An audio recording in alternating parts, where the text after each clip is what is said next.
What is that sound this song has right there at the beginning? Somehow I think that it's like a candy being unwrapped. Hello everyone, welcome to me, welcoming back to me, myself. This is your friend Carlz with another conversation that is a representation or like a translation, whatever it is, from my Spanish version to my English version. I'm sorry I skipped last week. I wasn't feeling that good. And between like personally not feeling good, I wasn't also feeling good about what I wanted to talk. You know, I mentioned several times how it is really good to go back to movies. Like to me, that's a must. You must go back to movies. If you saw a movie which you have like the least interest in, perhaps you liked it a little bit, or it has a topic. This is important, and it has a topic in which you are interested about or in. You need to revisit them because perspective changes a lot. I know people say that hindsight's a bitch or b word. I know how offensive that word is nowadays. I know people say that, but it's not just hindsight, it's perspective, which are pretty different things, you know. So you can say they are related, they're clearly related, but I feel like, not being an expert in the English language, I always felt like hindsight has this connotation about like you being a dumbass or something. But it's perspective. We all gain broader perspective, we learn new things, and more importantly, the world itself either changes or shows us things that previously we didn't know. One of the things that happened to me originally was okay, let's start with what brought me to this subject. I almost forgot what brought me to this subject, and this subject being the two Amazing Spider-Man movies directed by Mark Webb, starring what's his name, Andrew Garfield and Emma Stone as Peter Parker and Gwen Stacy, was having made an episode about the Tobey Maguire films, the Sam Raimi trilogy. Back then, perspective brought me back to Sam Raimi's Spider-Man, particularly the perspective of the MCU, the weight and sort of the reality of interconnected movies and an overwhelming quantity of Marvel media in general. That perspective brought me back to Sam Raimi's movie and gave me a newer appreciation about them, an appreciation directly linked to their freedom. Those movies were free to do what they wanted, how they felt episodic, slightly interconnected. So it gave me a newer appreciation of them, or because they feel free. They feel like they don't owe nothing to no one, and of course, there are bad things about them that remain to this day. I still don't like Spider-Man 3. I mean, I understand it a little bit more, but I still don't like it. The point is, it was perspective that brought me back to it. Now, there's another degree of perspective that got overcomplicated because since I talk about Sam Raimi's, of course I wanted to talk about Mark Webb's Amazing Spider-Man. And now if I connect that with the same perspective of the MCU, it gets convoluted. But anyways, when I went back to Amazing Spider-Man, I even have another layer of perspective, that one being personal. Because years ago, when I have another podcast with a good friend of mine, we dedicated a whole episode to defend Amazing Spider-Man. Because it was a movie that I really liked when I saw it first. And well, spoilers, I didn't like it that much this time around. And this time around doesn't refer to like when I saw it before doing that episode in the past, but right now. And here's the thing, that of course brings you to sort of that reflective state, that going back into your own thoughts and thinking about it. Back then, even when I saw it and even when I used to like them a lot, there was this one thing, and this one thing that kept coming back to me when I thought about these movies. And if you listen to my comic book talk show, comic book weekly, whatever recommendations, I've always talked about Peter Parker slash Spider-Man being this high and low character. I like the metaphor of mountains and valleys. You know how in geography every mountain has a valley. It's just how the earth works.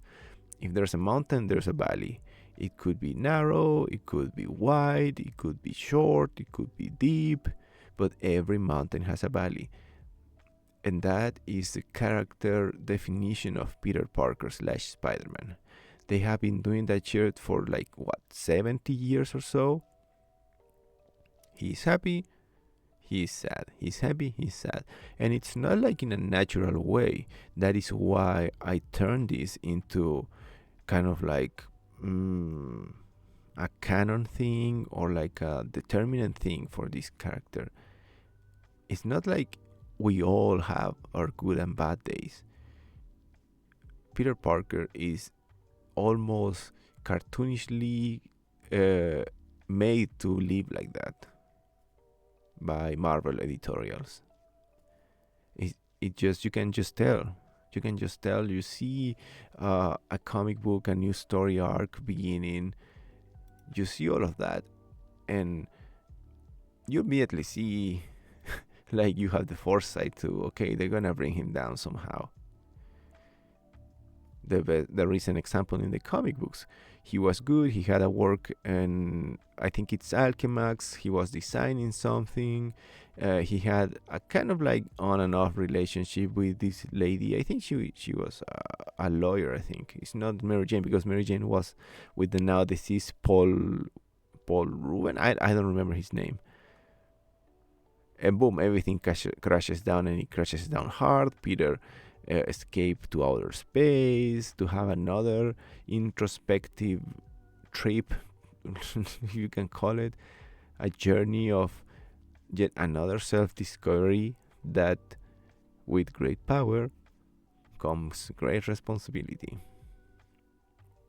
But anyways, taking that into my mind and thinking that is not something that I've always thought.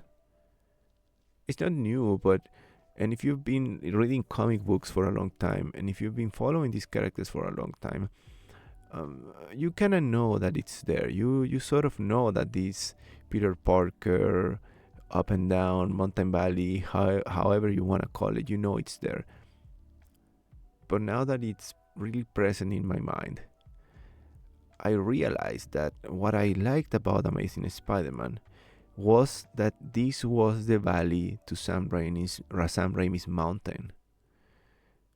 Because in Sam Raimi's Spider-Man, there's not really any sad Peter Parker, even though he does the face, even though, when I mean the face, is his crying face. It's funny because Andrew Garfield also has a funky crying face. And I think Tom Holland does as well. But anyways, there's no really sad Peter Parker in Sam Raimi's Spider-Man. It's not. You know? You cannot see that gravitas, that really dramatic impact of the character. The more you think about it, the more obvious it becomes. Even when he interacts with the symbiote in Spider-Man 3, it's not that much about sadness. The whole plot, the whole story arc of Peter Parker in Spider-Man 3 is that he's happy. It's only before the climax in the third act, where he sees himself manipulated by the Goblin. Like, he loses Mary Jane, and that's it. And the breaking is almost just one scene. When they're in the bridge, and Peter goes like, "Oh, I wanted to propose," and Mary Jane, being coerced by the goblin, she goes like, "No, I can't," and that's it. That's his whole beginning of the final arc of the movie, where he goes bully Maguire and everything with the symbiote. That's it. That's just it. But in the rest of the movies, there is not any of that. So Amazing Spider-Man was an answer to this canonical work of Peter Parker, and it felt like that. It, as they say, it scratched an itch. Ultimately, they are both movies that, as movies, they are okay. They are entertaining enough. They are visually stunning. They have, of course, the main big thing, strong thing about these movies. That sounds like kind of like Trumpish, right? Big, strong. This is the strong side of the movie. Okay, but whatever. The strongest element in these movies, both Amazing Spider-Mans, were the leads. Garfield and Stone are beyond wonderful. I would argue that as a on-screen couple, they are better than Maguire and Dunst, and even better than Zendaya and Tom Holland. Even though Zendaya and Tom Holland are actually a couple, I think, if I'm not mistaken, Andrew Garfield and Emma Stone did become a couple for a while. That how good was their relationship on screen. But even if that relationship is good, in the new Spider-Man, the Tom Holland ones, it gets clouded and taken over by convoluted plot lines. That's just how it goes. So we get this perspective of the broader universe. We bring it not only to Sam Raimi, but to Mark Webb's Amazing Spider-Man. And you can see a solitary solo project here. But did it work the same way as it did for Sam Raimi's? It kind of did. But like in the middle. You know how in Sam Raimi's Spider-Man they just kill the bad guys, like fuck it, we move on to the next one? You can see that they don't have the world building mentality. But in Amazing Spider-Man they did. They basically built a single story to be told. I think there were gonna be 3 or 4 movies or however long it was. And to make that, they sort of began the movie, well, now it's not a trilogy. How do you call like a 2 thing, not a 3 thing, duology? Let's just call them the Amazing Spider-Man movies. So to create that for the Amazing Spider-Man movies, they had this main plotline being the mystery of Peter Parker's parents, and they were going to explore it, like talking with the bad guys, which obviously were gonna be some degree of Sinister Six or something brought by Oscorp. And that's all good and dandy. It doesn't choke the movie, the fact that he wanted to be a longer story. But what it did happen, and this is the point where what I liked, what I used to like, and what I don't like of the movie are oddly enough one and the same. And that's that they began that tone of the movie and they never change it. Get a sip of tea. They never change it.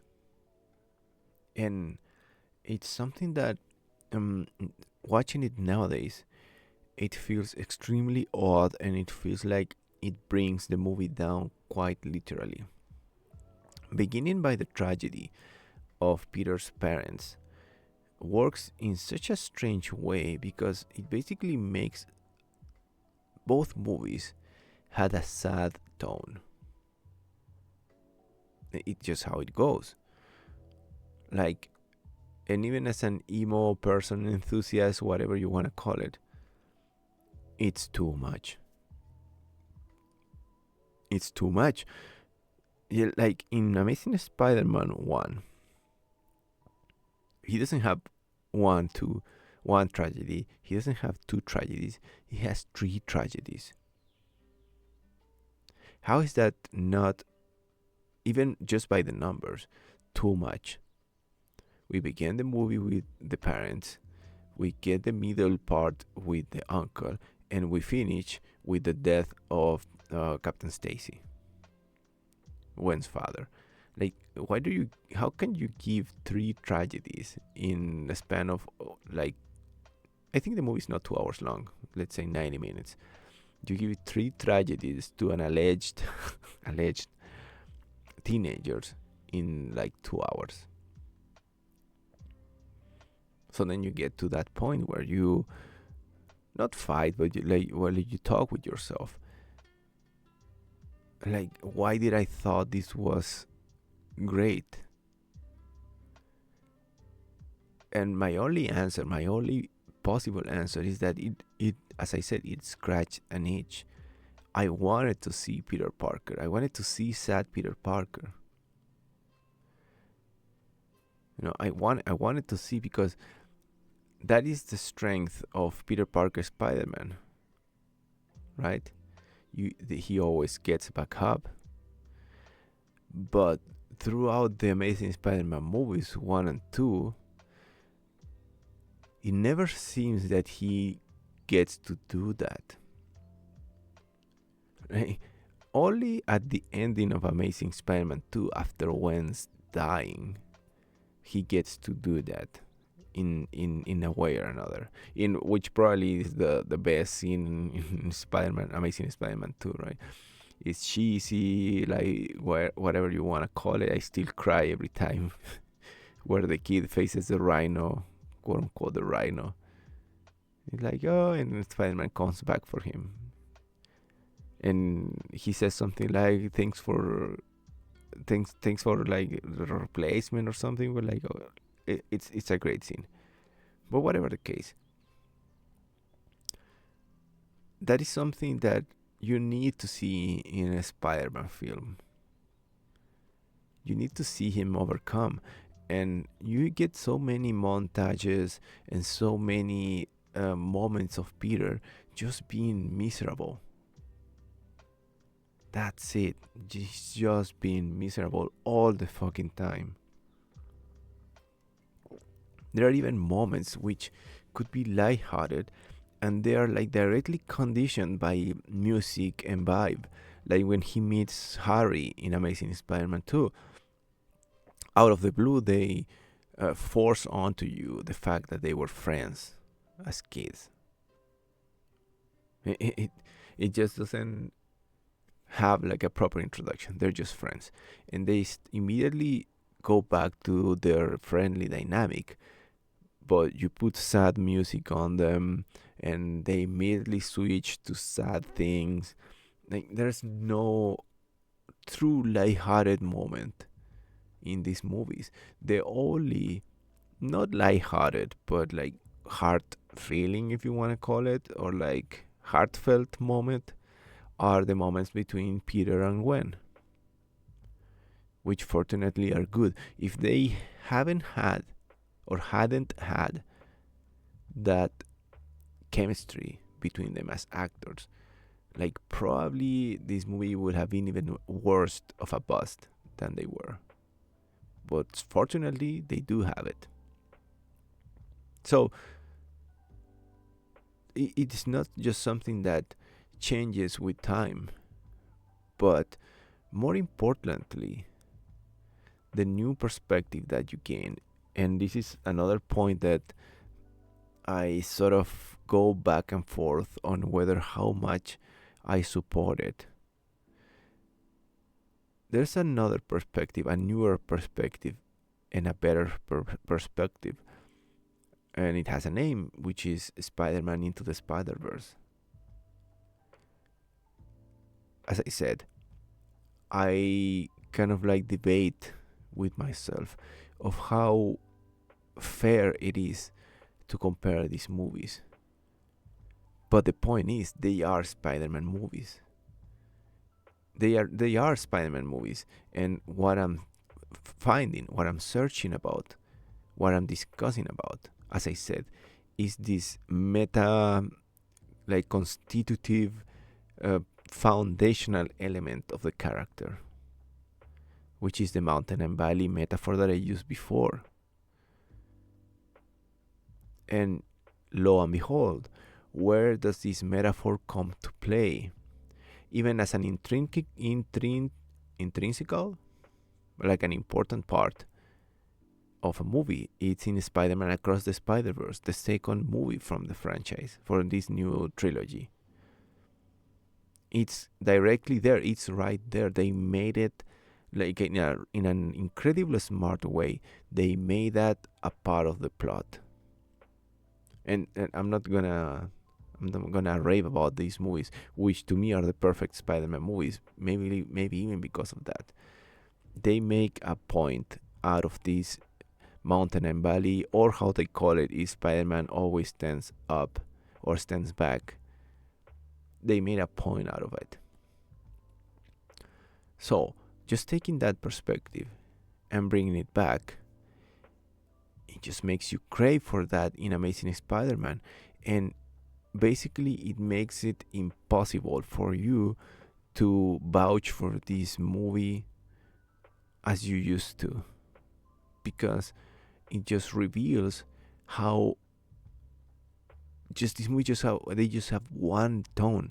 They reveal how exhausting they are,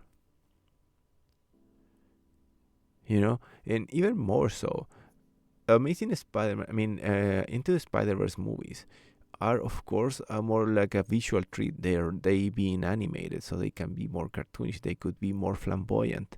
Even in that case, between Amazing Spider-Man 1 and Amazing Spider-Man 2, they clearly changed some things. One of the things they changed were the colors and kind of like the cartoonish look of Amazing Spider-Man 2, like which without a shadow of a doubt they injected some what a cartoon drug into it. Is way colorful, it's way corny, and of course I'm talking about Electro. The fact that he has his own song, the way they introduce the character, the way he has his own theme music, and everything is silly, cartoonish, and frankly kind of stupid.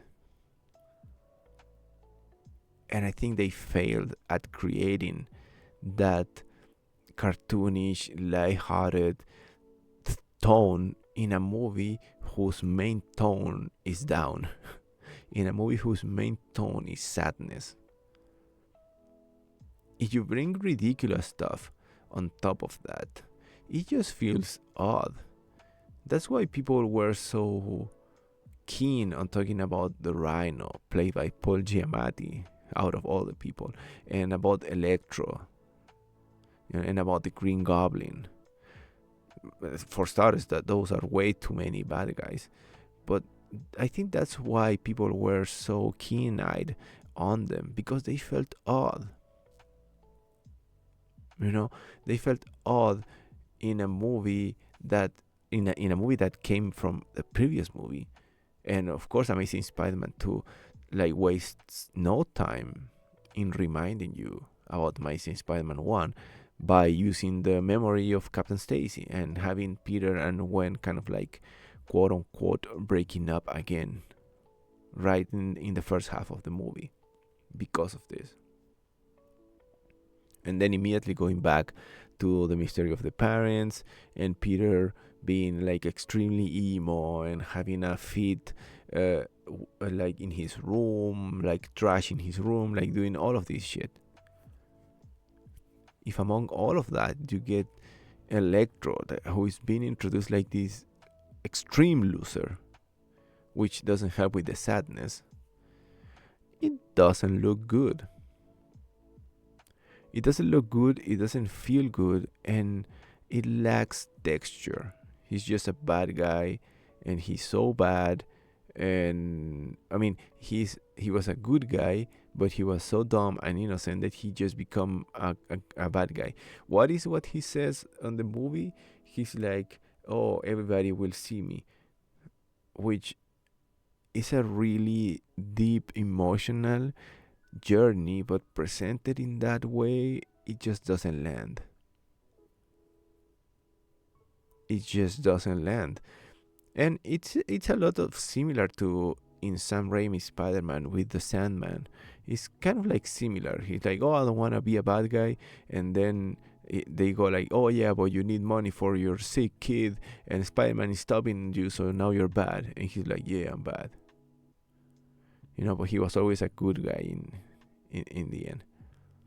Which is a story arc that Electro doesn't get in Amazing Spider-Man 2. They just fucking kill him.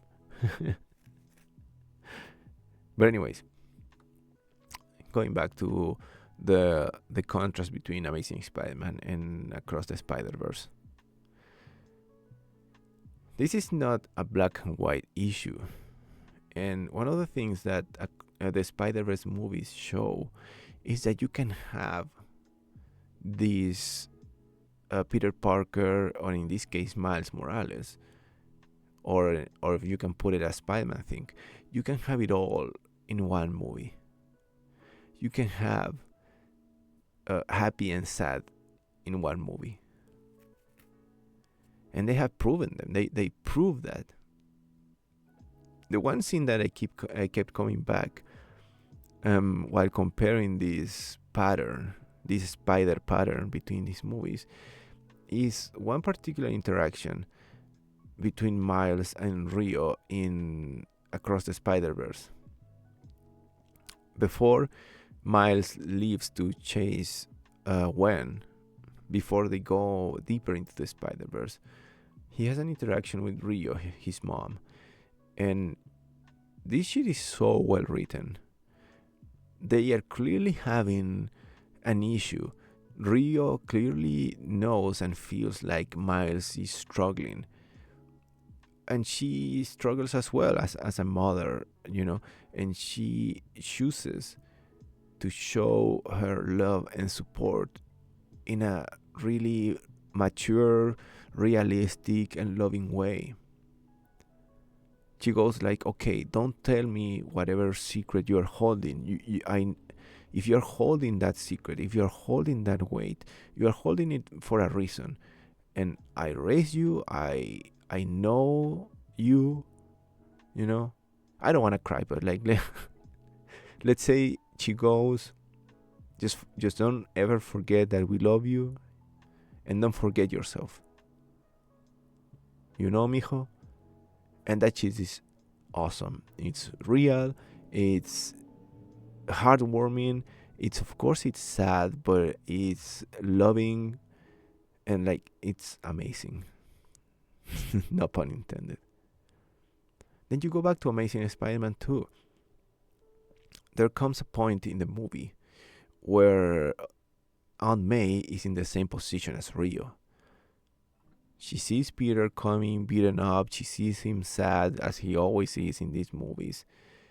And she breaks down and she goes like, I don't know how to explain to you that you're my boy. Like, I work 2 jobs to pay for your college tuition. I don't know what to do without your Uncle Ben.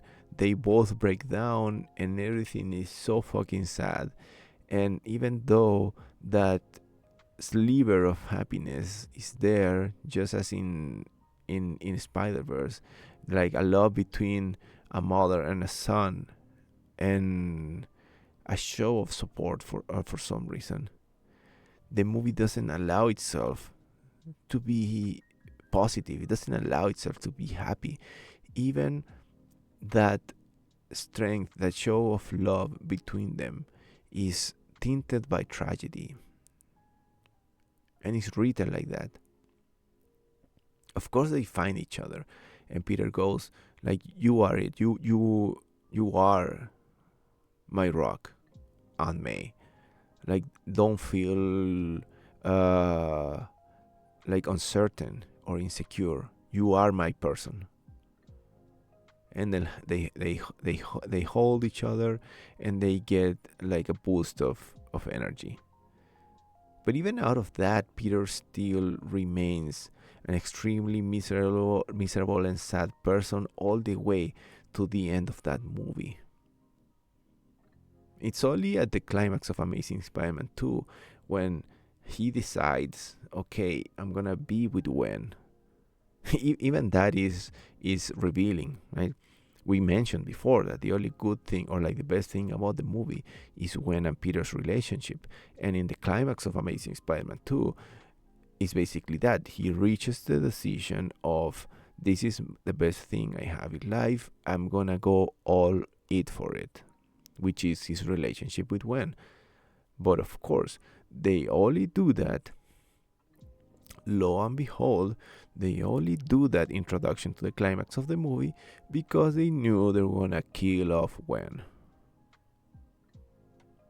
So, in that brief half of an hour at the end of Amazing Spider-Man 2, we finally have the Peter Parker / Spider-Man moment where he's so happy and sure of himself, and then he's brought down in the worst kind. They kill off Gwen.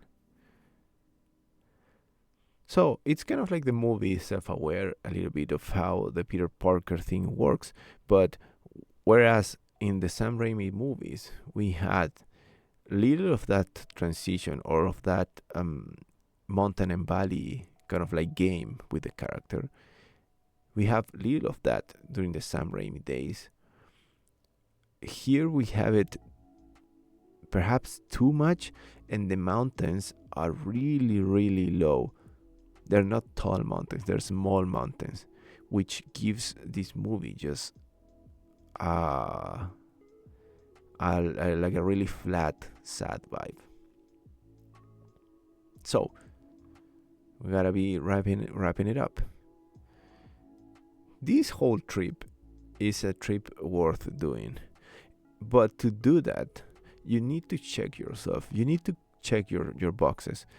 There are way too many things involved in a Spider-Man movie to someone like me, to someone who loves the character, who reads comic book, who is deeply involved in these matters, because ultimately you can just see Amazing Spider-Man movies just as a movie. Like, if you are capable enough to take away everything Spider-Man, just see it as an isolated movie. You do this great effort. Like, you don't care about the comic books, you don't care about Spider-Verse, you don't care about Sam Raimi. Just these movies on their own.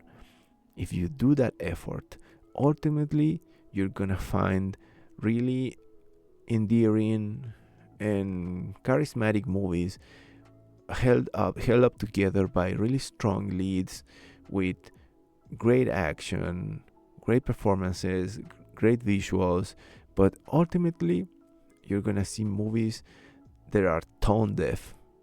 They went all in for this just one vibe, which makes them feel as one vibe movies.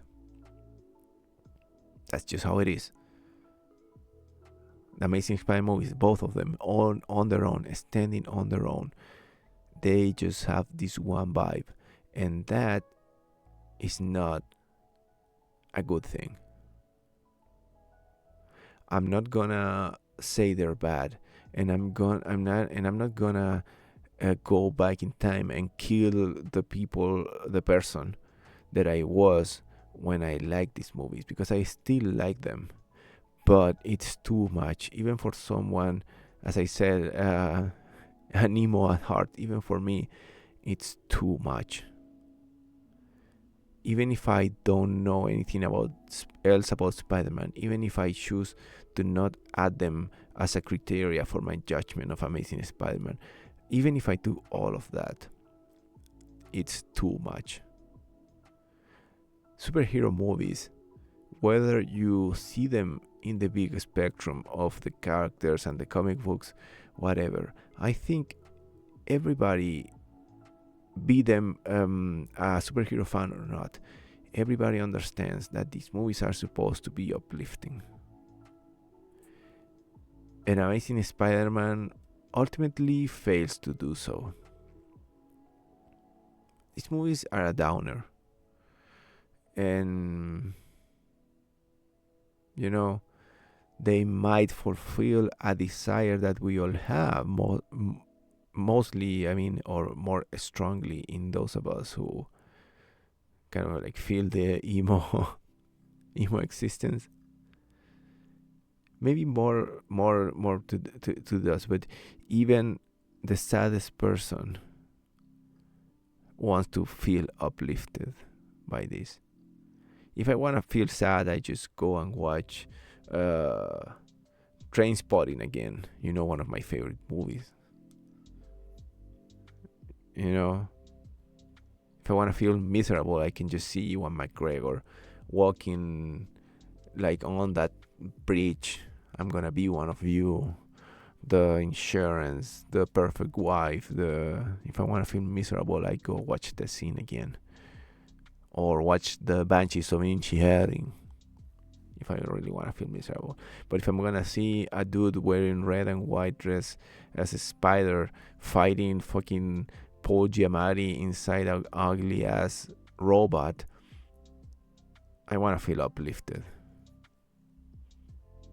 Even the blackest of hearts wants to feel that breezy, pink, pretty light of day to shine on it once in a while, I guess. Anyways, Amazing Spider-Man, still great movies, part of the longest, never-ending nowadays canon of the Spider-Man movies. And I don't know, the final thought that I had in my Spanish episode is one that I will keep coming back nowadays. If I'm alive when Tom Holland eventually Tom Holland eventually stops being Spider-Man, I wonder how it's gonna be in that moment. You know, because certainly it's impossible to be the same as it is right now, because now it's part of this big universe. You know, I'm telling you right now, keep this in mind, record it, put it in stone. They have this multiverse shit just so they can replace actors. That is why they are doing it, and that is why they're gonna keep doing it, because these actors don't live. I mean, they live 70 years, but they can't play Peter Parker for 70 years. You know, which is something that is so obvious, but it seems that we don't really notice it. But there it is. Thank you all for listening. Thank you all for watching these movies, enjoying Spider-Man, and hopefully you will find something that shines into your black hearts from here to next week. I could certainly use some, you know, because even if your black heart is really black, it's not that black. It's no black hole, you know. You're not gonna bend light, you're just gonna absorb it, I guess. I think. Thank you all for listening. See you next time.